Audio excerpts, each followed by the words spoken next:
Great. Well, welcome everyone to what is the second episode of our Fireside Chat series. And I'm really excited about the conversation today because it's a subject that's very close to my heart, both working in the mentoring and entrepreneurship ecosystem space and having been an entrepreneur without a mentor myself. So I feel there's many different dimensions to explore in the conversation. And our recently published book, which is Mentoring Entrepreneurs, The Insider's Guide to Shaping Success, which came out at the end of last year, is very much focused on the subject. And part of our reason for wanting to write the book was that we'd realized that there was a lot written about mentoring itself, but not very much written about mentoring entrepreneurs, which is happening more and more and gaining much more visibility. So we wanted to really capitalize on our own experience of running mentoring programs for entrepreneurs, as well as kind of the large network of mentors that we had engaged with to pull something together and really shed light on the topic and best practice around mentoring entrepreneurs. So that's really the backdrop of this webinar series. So for the research for the book, we conducted a large number of interviews with mentors, with ecosystem builders, and with entrepreneurs themselves. And there was a lot of richness and value that came out from the discussions, which are captured to some extent in the book. But we thought it would be useful to have conversations as well around the topic, because so much that was discussed couldn't be included in there. So a quick intro and a big thank you to the people who are joining our conversation today, and who also fed into the book. So we have Ann Gitari, who is joining us from Nairobi, Kenya. She is an entrepreneurship skills development expert and an entrepreneur herself. And she has worked with incubators and innovation hubs in East Africa, supporting training, mentorship, and coaching. So welcome, Ann. We also have Duncan Battishill, who's joining us from, I learned today, the source of the Thames, is that correct? That's correct. From the UK, and he gets his energy from helping founders and their teams shift from startup to growth and really understand the complexities that can stall growth. And then Nicholas Colloff, who's the executive director of the Argidius Foundation, and which has been a supporter of the Human Edge, helping us to innovate and push boundaries for the past few years. And we reached out to Nicholas initially while we were researching the book to kind of as a someone involved in building entrepreneurial ecosystems and being an advocate for mentoring, but quickly as we kind of were having the conversation, realized that mentoring had been quite pivotal in Nicholas's own career, both as a mentee and as a mentor as well. So that kind of shifted the dynamics of the conversation, and we learned a lot from Nicholas as well. So that's a brief overview of the people involved in the conversation, but also keeping it very open to everyone here. I'm sure questions will arise as we go through. Please pop them in the chat, and then we'll have some time at the end also to kind of widen up the discussion as well. A quick and brief intro to myself and the Human Edge. So I'm Maya Geddy. I'm the head of development at the Human Edge. And we are a specialist mentoring organization. We see mentoring as the driving force behind confident, resilient, and skilled entrepreneurs and leaders.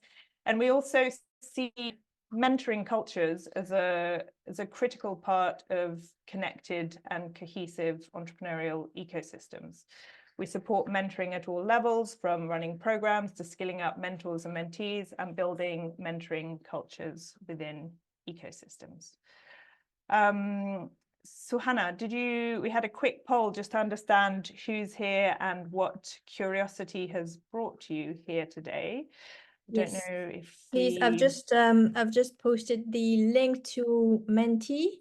So if you can join Menti, open that link on your phone or screens, and I'll share my screen as well. Let me do that now. Can you see the results? Yeah, so we have.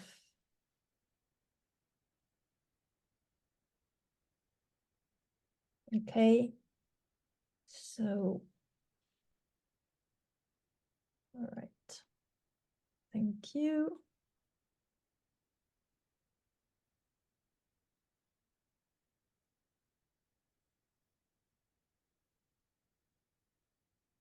Great, thank you. Thank you very much. And maybe before we launch in a quick kind of scene setting, obviously the interpretation of entrepreneurship is quite broad. There's a lot of emphasis on entrepreneurship in developing economies, in part to fill the employment gap and grow the economy. So in some cases, as a mentor, you might be dealing with a necessity entrepreneur, someone who is forced into entrepreneurship because they haven't been able to find paid employment, as well as serial entrepreneurs and people really building scalable businesses that can grow. I think a general definition for me is someone who is setting up something new, often complex, either their own company or perhaps as an intrapreneur, developing something from within a company. And they're often passionate, believe in what they're doing, but taking calculated risks and not just navigating business matters and what's happening in their business, but also their role, their very personal role within the business and leading the business. And they're not just functioning in isolation, but in quite a complex, wider environment as well. So there's lots of different dynamics, I think, that happen when we talk about mentoring entrepreneurs. So I'm keen to hear from each one of you, the speakers today, on why you think mentoring is important for entrepreneurs, the role that it plays within entrepreneurial ecosystems. And I know you've each got quite personal experiences of this as well. So perhaps drawing on some of that. Perhaps we can start with you, Anne. All right, thank you. And thank you again for having me here. So I would like to speak about my story as starting out with training. I began by training entrepreneurs back in 2017, but I realized it wasn't enough. There needed to be more. And I think that's what led me to the mentoring program through Imarisha. That was then Mowgli and now Human Edge, because I realized while training was imparting skill, wasn't really building or rather getting the entrepreneur to make more of themselves, like build self-confidence, plug into the right networks and develop wholly as a person, as an entrepreneur. So I feel mentoring covers the gap that training cannot.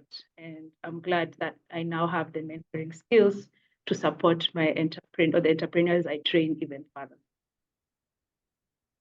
Thank you. And I think that's something that we hear a lot as well, because training is great at kind of passing on very specific knowledge, but it's not really tailored to the needs of the individual entrepreneur and kind of focusing on what they're personally going through as well. So thanks, Anne. Duncan, keen to hear from you. Yeah, wonderful to be here this afternoon. Yes, so my experience of being introduced to kind of mentoring and the entrepreneurship world was actually when I was a student. I was doing a business degree in the UK, and in the holidays, in my summer holidays, I wanted to travel. And I took actually probably one of the hardest jobs I think you can do in the States, in California. I was a direct sales rep during my holidays. And that taught me very quickly so many things: how to motivate yourself, how to be resilient, and how to get results, because I was basically being paid on commission. And I was really fortunate because in that organization, they recruited university students and they gave them really good training, and they also had a mentoring program in place. So that was my first experience of being mentored.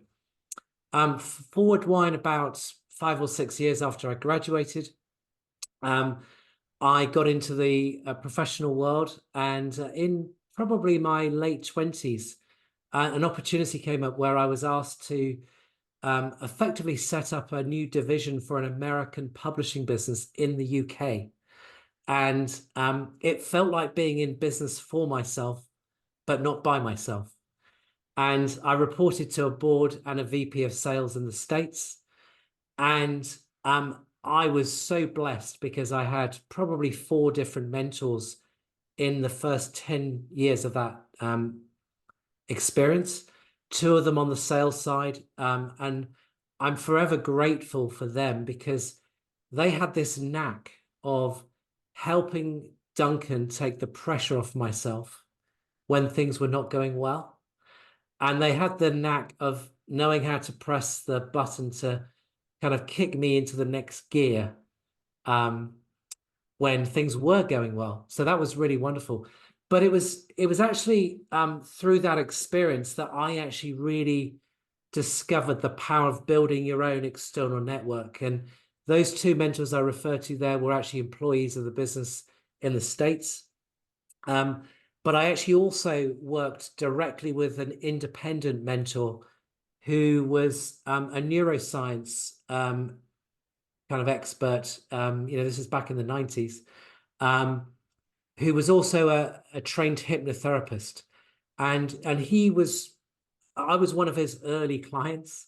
And he was brilliant at just looking after Duncan, the whole person.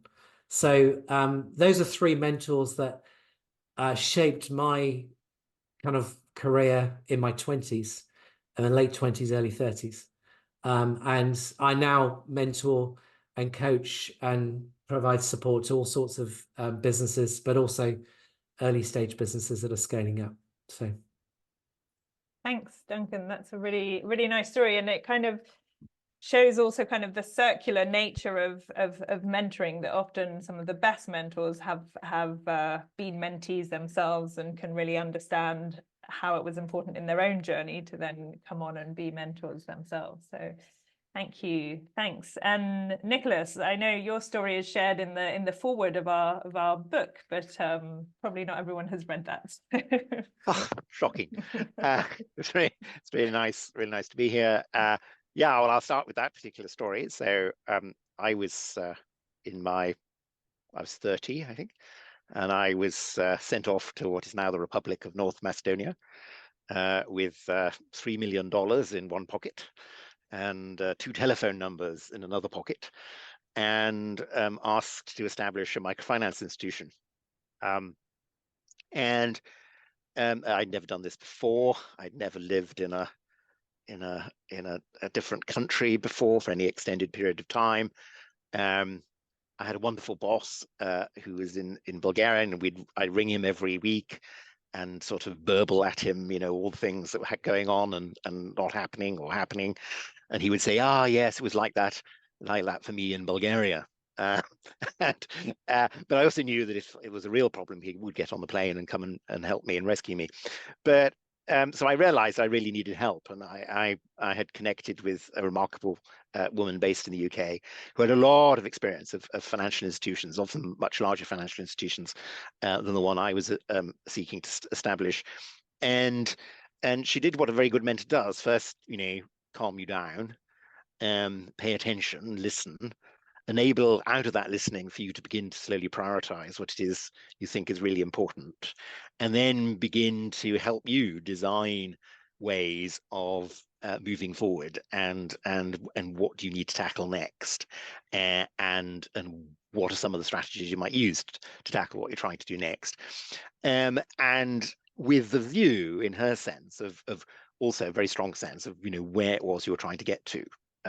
Because she had been there and done that, and therefore knew some of the pathways. So that was my first sort of encounter with mentoring, and the institution did indeed come into existence and still in existence, and thankfully. But I think also this is connecting back to this question of training. So once every 10 years, somebody writes an article in the Harvard Business Review that tells you that 90% of all training is wasted. and they usually tell you why.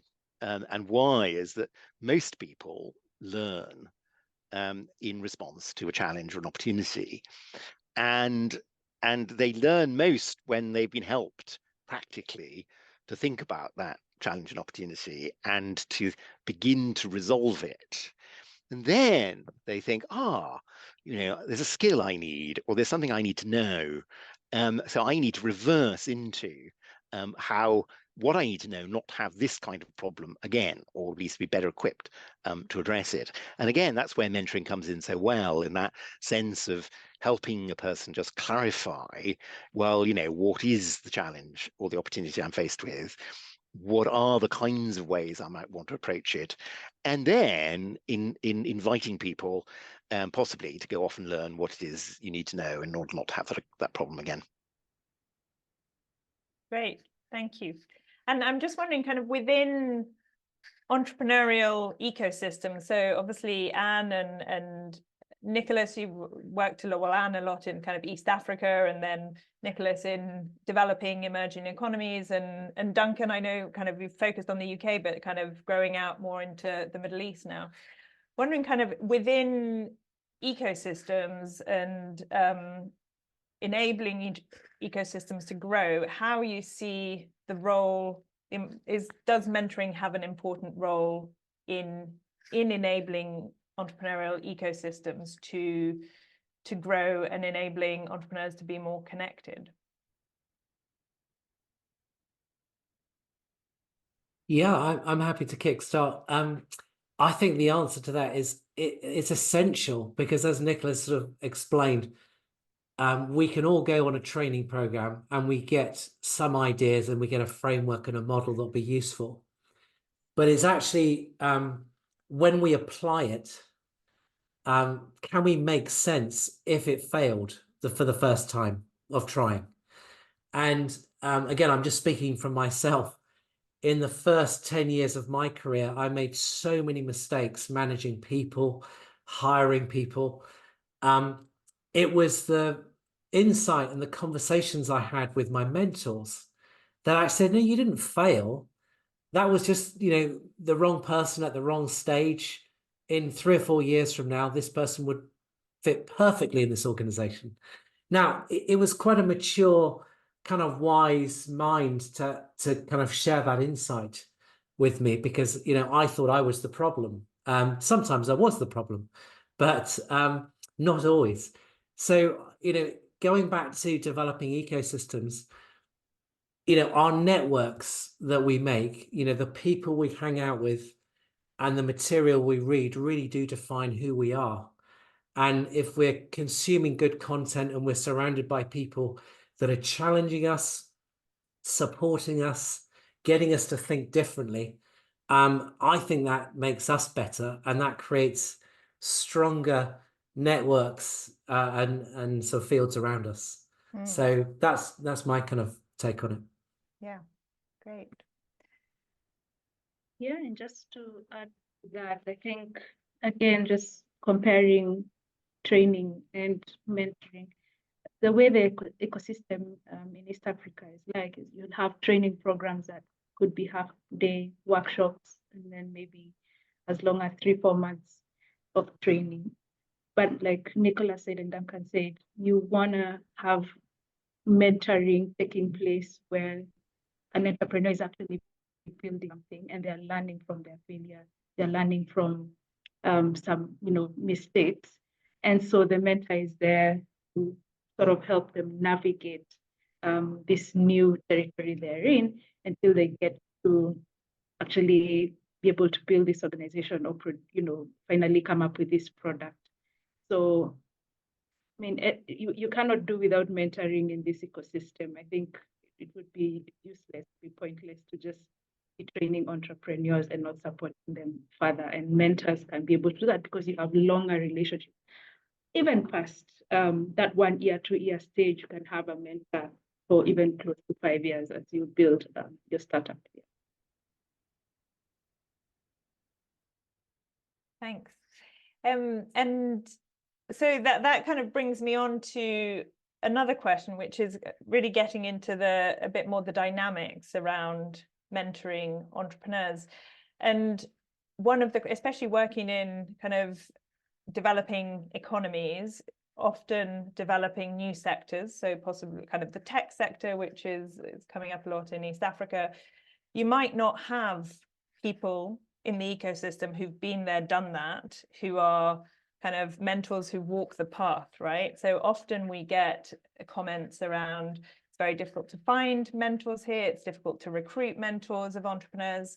Do you think you need to be an entrepreneur yourself to be a good mentor of entrepreneurs? What are your thoughts around that?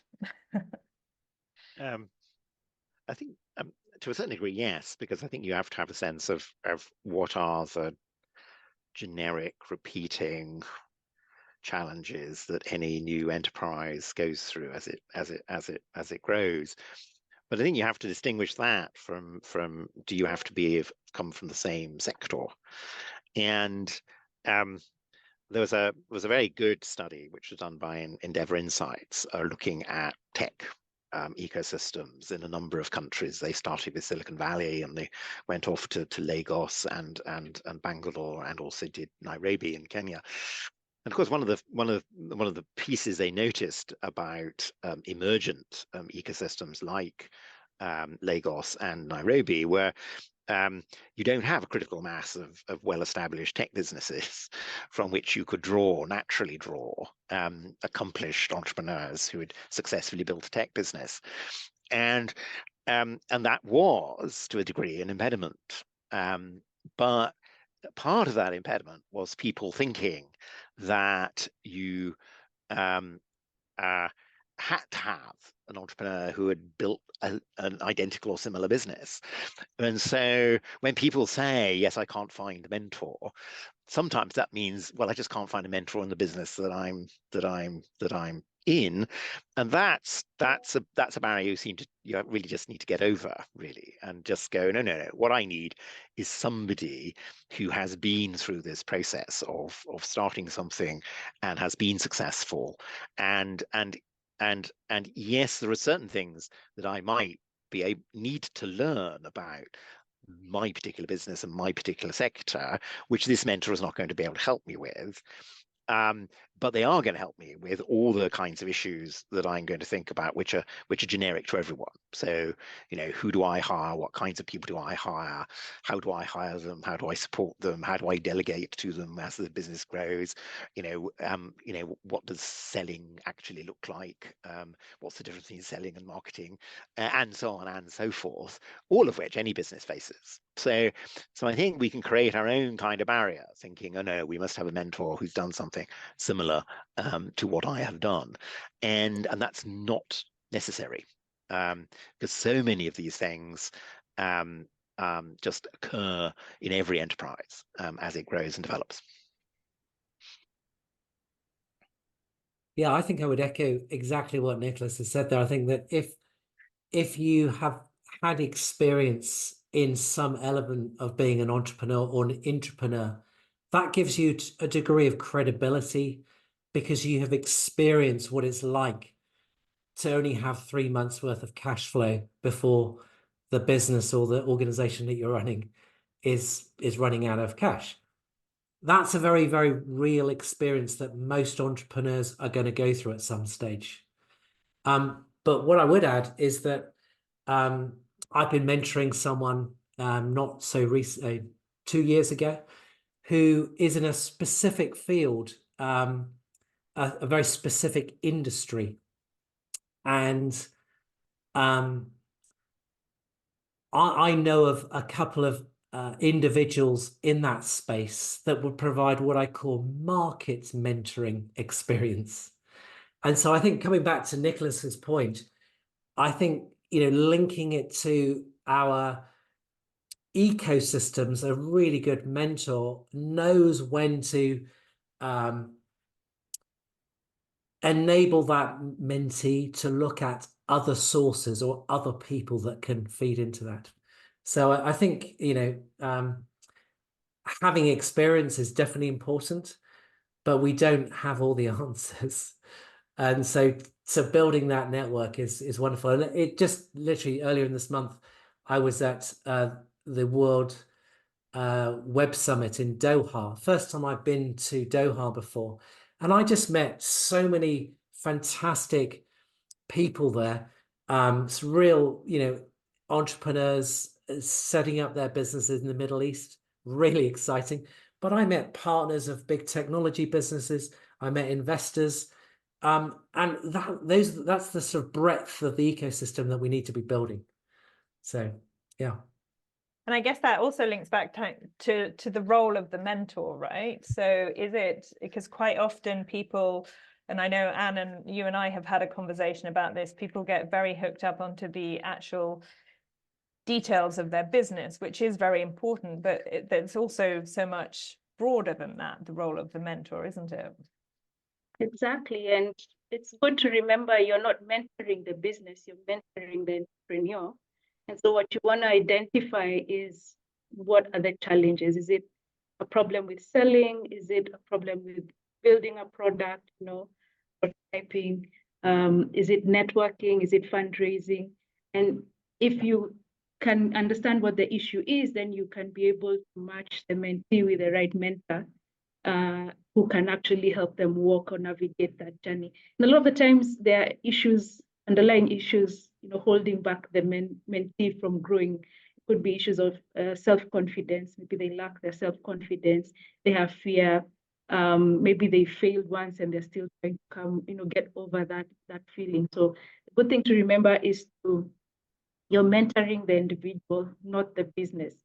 The result of mentoring the entrepreneur will be seen in the business eventually. Yeah. Exactly. And I think that's where kind of naming is important. I often we always hear about business mentoring, but I kind of have a reaction to this, because my take is you can't actually mentor the business. You can mentor the entrepreneur behind the business, and that entrepreneur in that business might fail, but through the mentoring they can learn from that failure, kind of learn from mistakes, and often get back up stronger and go on to set up another 1 or 2 or 3 businesses, one which will eventually be successful. So you're really mentoring the entrepreneur. And I think that kind of long-term view is important. And it's problematic talking about business mentoring sometimes, because it's quite short-sighted. It just focuses on the business. Any kind of reactions to that? Well, I would agree with you. I think that, if you just look at the panel here today between Anne, Nicholas, and myself, we're very different human beings.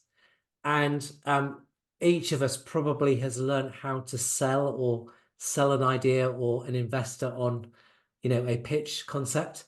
But how we do that is unique to us individually.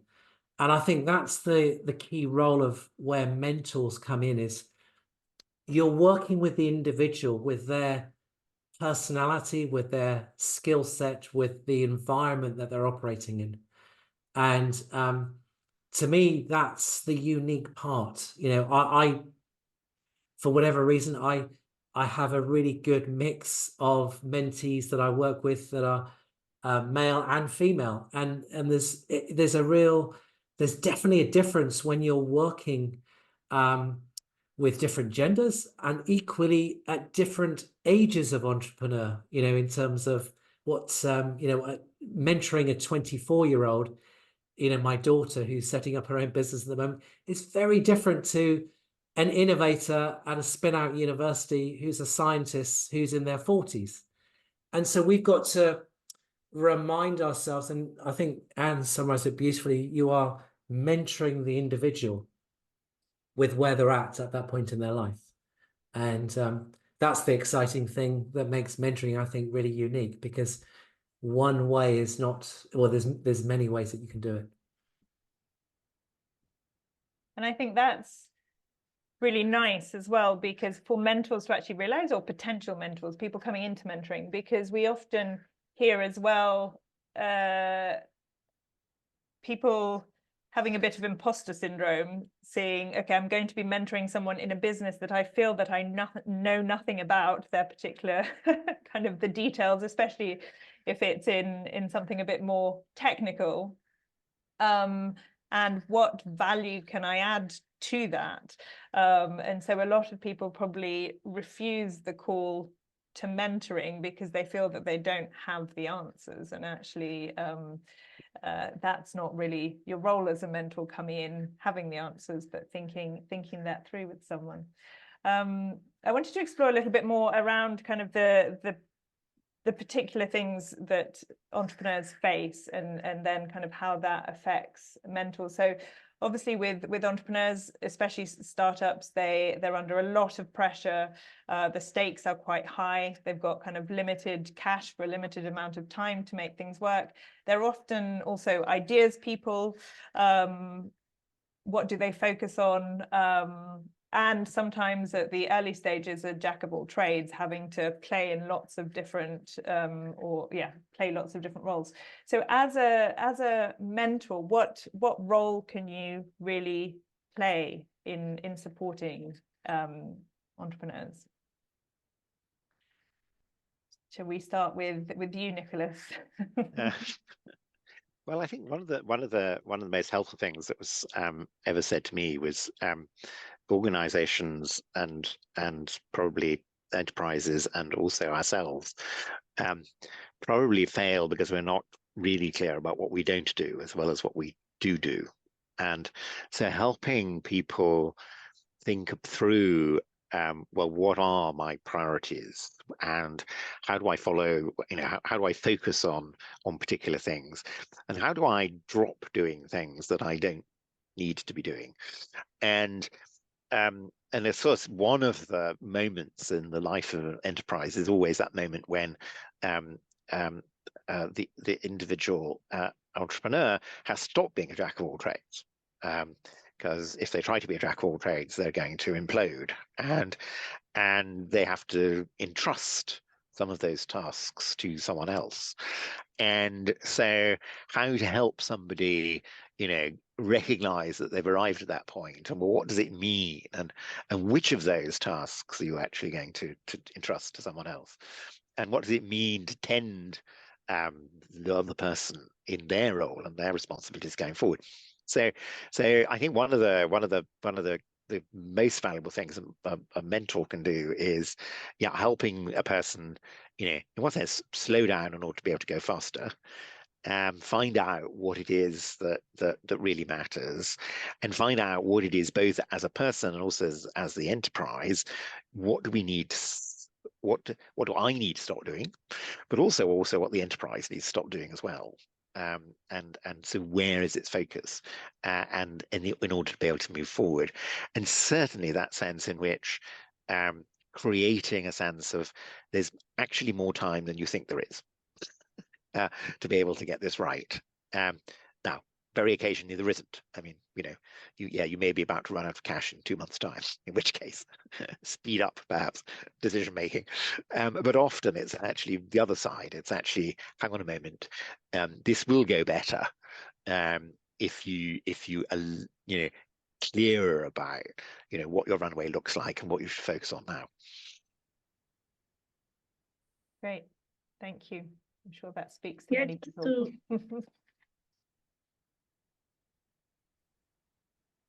Go ahead, Anne. I can step in whilst Anne's connection is coming back. Okay. I was just going to add that I've worked with some really early stage businesses where they are not generating revenue. They're still at sort of innovation stage. And I think, the really valid bit of having a mentor when someone's at that innovation stage is they can validate and get clarity on what do I need to do next to kind of like accelerate myself forward. And equally, when you're working with a business that's got its proof of concept, it's got its value proposition, it's ready to sell, it's then all about getting results. And so I'm just using those two words as different metaphors. Validational innovating is something that entrepreneurs by definition ought to be quite good at, is, coming up with new novel ways to fix a problem in a market. But we know that businesses and markets only grow with sales. So we've got to have the ability to switch gears from innovating to producing. And the businesses that I've been involved with that have done really well over the years, the entrepreneurs know how to shift from one gear to the next fast. And that's not always easy. And I'm just using me as an example. I'm actually someone that likes data. I like structure. I sometimes am hesitant going straight out into what I call the production zone, but sometimes I just need to be pushed, because sometimes it's better to get 5 sales very, very quickly than trying to get 2 perfect sales. And that to me is kind of where, again, depending upon what stage of business your organization's at, or what growth stage you're at, again, you should be looking for different ways in which you can leverage your mentor. And sometimes having one mentor is great, and sometimes you have 2 or 3 people that are supporting you if you've got that luxury. So hope that Anne, I stepped in whilst your connection went, so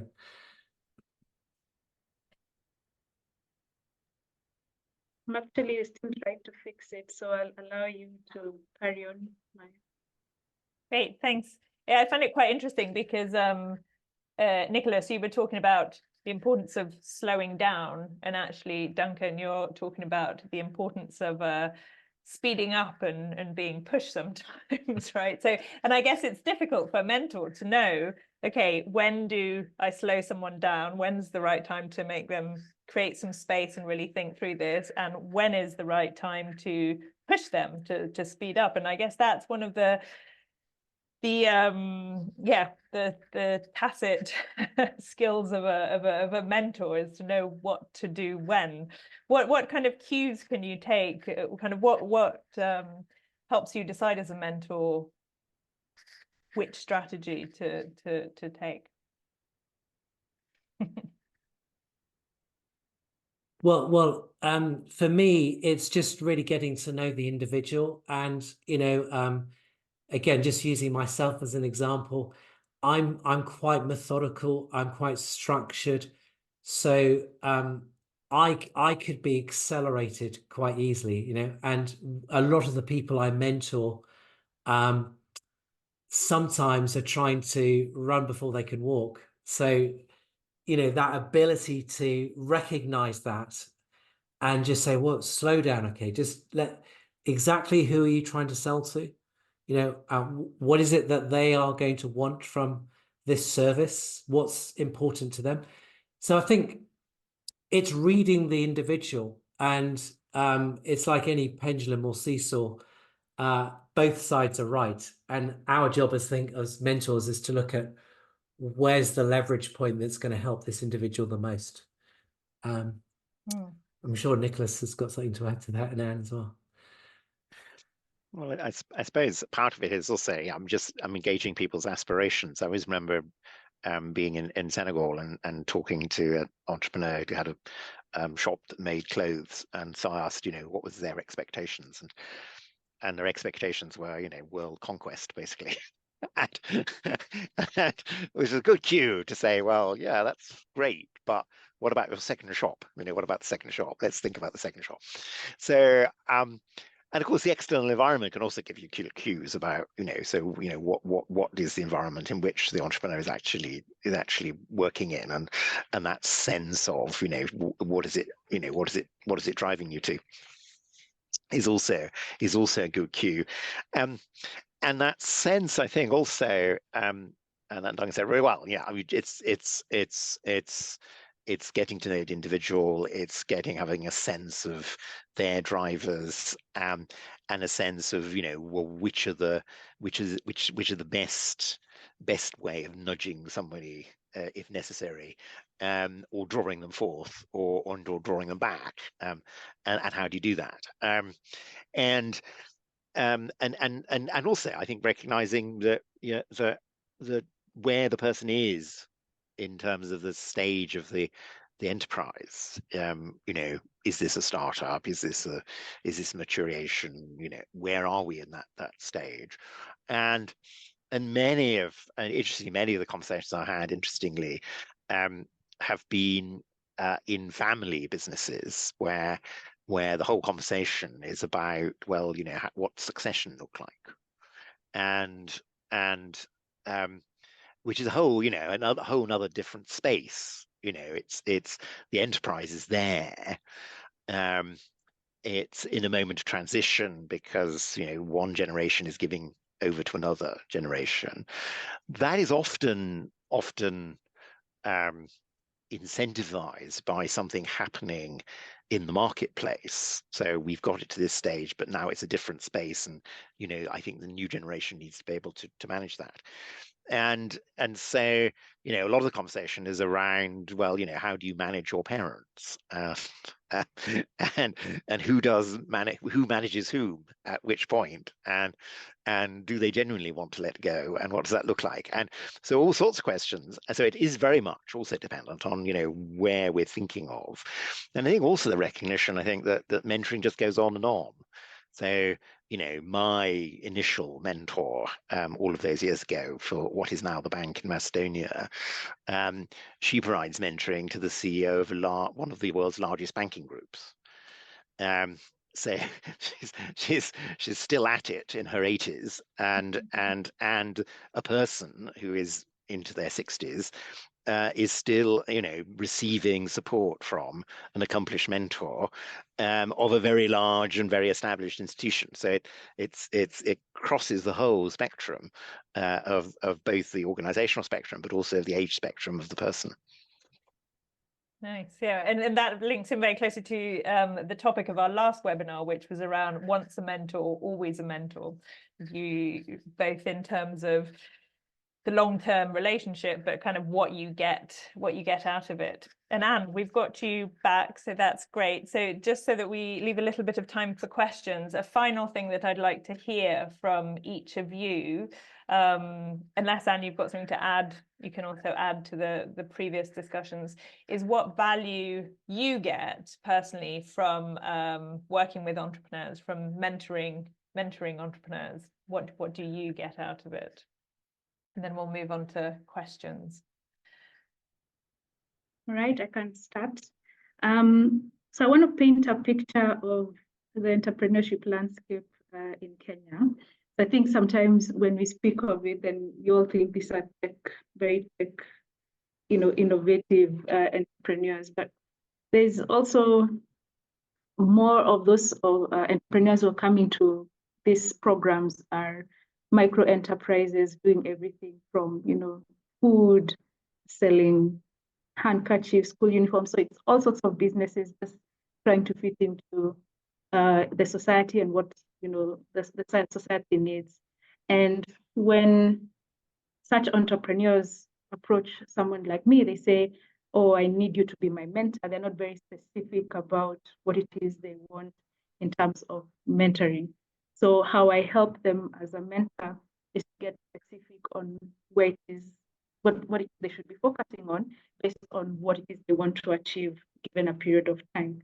So some of them just say, I just want to set up my fish and chips place and just have it running so that, you know, I have enough money to pay the rent and feed my family and so on and so forth. So you've got to get them really focused. I don't think I've ever met any mentor who's very specific about what they want to achieve or where they want to go.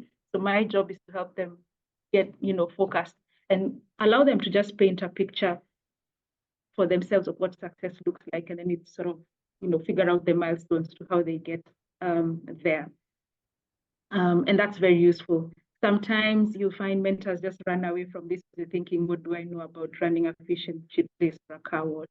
We're talking about basic car wash, you know, just water and buckets and soap. So then that leads to the question you asked, what do we get? I think at the basic level is I get to live vicariously through all of these businesses. It's so exciting to go into these beautiful worlds and learn. You're also learning as you go along. I think as an entrepreneur myself, I have the basic principles and what a business should do, should run like, what revenues should, how they grow, what you need to do in sales and marketing and so on. But to just have that experience of learning from somebody else, even as you walk this journey with them, I think that's a beautiful experience, and everyone should have that in their lives. It's like living multiple lives through all of these different yeah. Thanks, Anne. That's really nice. And also nice to hear we're actually in the process of developing a short module for mentees, so called Make the Most of Mentoring, for them to do some personal kind of reflection and self-awareness before they reach out to a mentor, so that they can be a little bit more specific about what they want from the mentoring relationship, to enable mentors to say yes more easily, because they're not just asking for mentoring, but for help with a specific issue or problem, which could then grow into a mentoring relationship. So hopefully easing that process a bit for you, so that people can be a bit more specific when they come next time. Duncan or Nicholas, I don't know if you've got anything to add to what you get from mentoring before we move on to questions. I think most happiness is vicarious. So it's actually it comes from helping other people become happy. And so if mentoring go really well and the person is growing and the enterprise is growing, it genuinely makes you happy, and that's a really good reason for doing things. And also, and also taking Anne's point, it also takes you into areas which you never thought about. So I remember a series of conversations with the owner of a funeral parlor in Nicaragua, and so how do you build market share in a funeral business, was an entirely interesting set of conversations, which certainly kept me surprised for some time. COVID, I guess, maybe. Well, yes, pandemics aside, yes, pandemics aside. Great, thanks. Yeah, I in a sentence, I think I learn from mentoring, because every mentee that you meet, they're different, and they're probably a different sector or area or stage. And I'm just, again, building on what Nicholas said, there's nothing greater to see someone thrive and survive and succeed. And during the pandemic, one of my businesses that I'm involved in had to take a big pause, and I got involved in mentoring, and I mentor people in Jordan, Colombia, Mexico. I would never ever have dreamed of being able to have done that as a result of the pandemic that enabled that. So it's really exciting, I think, now that through technology we can actually have mentoring relationships in person, but also virtually as well, which is wonderful too. So there's a lot of people on this planet that we can try and help. Great. Thanks. So now, thanks everyone for being here, and now kind of over to you. If you've got any burning questions, anything specific to ask Duncan, Nicholas, or Anne, or any of us. Karen, I can see that your hand's gone up. Thanks. Hi, thanks for this. It's been great. My head's spinning in lots of different directions. I guess twofold question. One is that mentoring is just becoming part and parcel of acceleration programs and business development service programs, and it's becoming this social license to operate. And a lot of the programs do that matching and say, okay, here's your mentor and here's your mentee. But where does that kind of natural chemistry and selection happen in your experience, and how much should it be controlled and programmatic versus testing that chemistry? And then I guess thinking about that from my personal perspective is that I have mentors, and I mentor other people, but we don't have it through this formal label. Like I have people I call and get advice and that provide that and build me up as an entrepreneur. But how much are this label and this programmatic nature actually disempowering entrepreneurs from actually going out and kind of creating those connections and those relationships, and also paying it forward? And how much do you need that structure versus that natural way of working? Very nice question. I could spend hours talking about that, but I'll hand it over to the panelists. Yeah, Karen, I can speak into that. Someone who's been involved in coaching and working with businesses for many years, but only really got introduced to kind of mentoring probably in 2000. 2018 was the first time I was involved in a mentoring program. I would say that having the structure is actually, I think, for me, being a structured person, really helpful. And so I think there is a value on having mentors that have not done a lot of mentoring, going through a formalized program, understanding what the process entails, having a recommended set number of mentoring sessions. But I think my experience is that it's also healthy. Not every mentoring relationship is going to last forever. But some relationships will last for a long time. And so I think, again, I'm not trying to not answer your question. For me, having structure when you're engaging as a mentor early stage, I think is really important, and getting good training around what do good mentors need to do, listen, ask good questions, all the things that have been mentioned already today. But equally, there are some mentees that I've worked with that I know I will be in touch with in 10, 15 years' time. And there are others where probably I won't. And that comes back down to chemistry between the two. And that doesn't mean to say that relationship wasn't a valuable one at that time. So that's my take on. I hope that was helpful. Yeah, there's a whole other nuance thing that you brought up, which is the distinction that you made between coaching and mentoring, which is a real bugbear for me. But that's a whole other webinar just to exactly. Yes, I was going to say we've got that as another specific topic. I don't know, Anne or Nicholas, if you've got something to add to that. I'm also conscious of time, and yeah, I just add that I think one of the helpful things, particularly in contexts where, if you like, structured mentoring is something that's relatively new, is to remind people that mentoring is a bit like prose, and this, we suddenly realize you're speaking prose. Lots of your relationships have actually been mentoring relationships, or had a mentoring component, and you can recognize the value of those, and then you can say, and yes, there is also a value of having this as a structured relationship with the person who may have had a certain amount of structuring attached to them. So they can both go to. I think that it's helpful to see this as a perfectly natural set of interactions, or something that underlies a perfectly natural set of interactions, which in particular contexts can benefit from being structured and time bound and given that kind of focus. So it's both.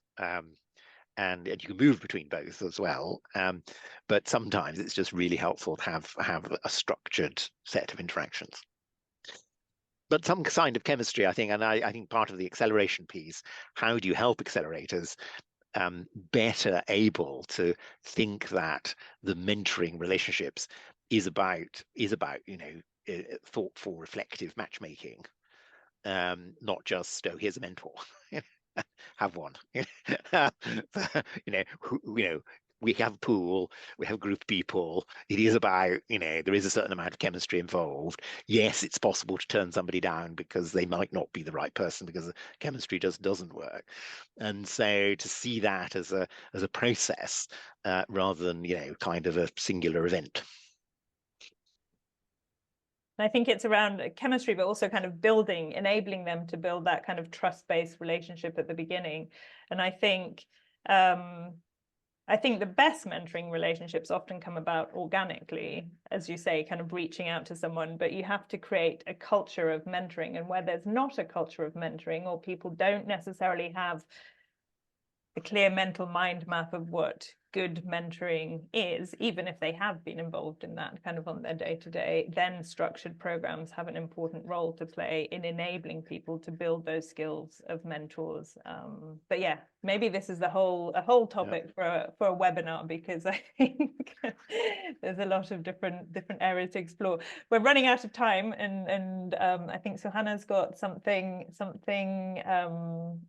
Yeah, quick to add. Sorry, I haven't left you very much time. No, I just wanted to send another mentee. So it's just 2 questions for you, if you can open the link.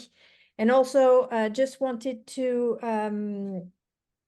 let you know that we have this this book again, which really covers the topics that's been discussed today, and drills down into the tools, the behaviors, the mindset, and really what is different about mentoring entrepreneurs. You'll see stories of the panelists here, amongst others. So I invite you to get a copy on your local Amazon store. You have a paperback. It's available in paperback and Kindle formats. So yep, just sharing my screen for the mentee. Don't know if you've been able to open it. Would be great to know what's one reflection or learning you're taking away today. And how would you rate that discussion? Thank you, Suhanna, and a big thank you to Anne, Duncan, and Nicholas for joining us today, and for all of you. The session has been recorded, so it will be available for if you want to share it with anyone who hasn't been able to attend. And this is part of a series, a monthly series, which we're going to add to. Some topics have come out today as well, so thank you for that, and we hope to see you in the next ones. So thank you very much. Thank you. Thank you. Thank you.